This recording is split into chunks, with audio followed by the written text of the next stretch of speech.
Layout on the web seems simple enough. We're just stacking boxes on top of more boxes. But there's a long history of frustrating limitations, hacks, and unexpected behavior. If CSS is so awesome, why does text just honk out of the box like that?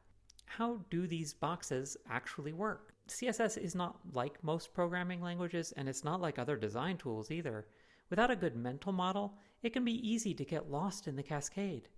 So many teams are still using outdated workarounds that require extra time and effort and external tools for a less reliable result. But it doesn't have to be like that. I'm Miriam Suzanne, one of the founders here at OddBird.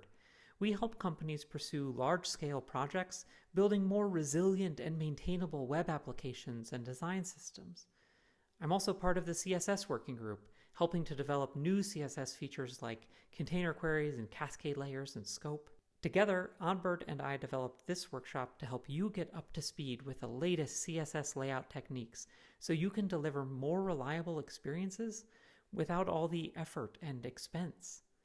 These are practical sessions that go beyond the syntax, so you understand exactly what's happening in the browser and which tools to reach for in different situations. I think it will be fun, and I hope that you'll join us.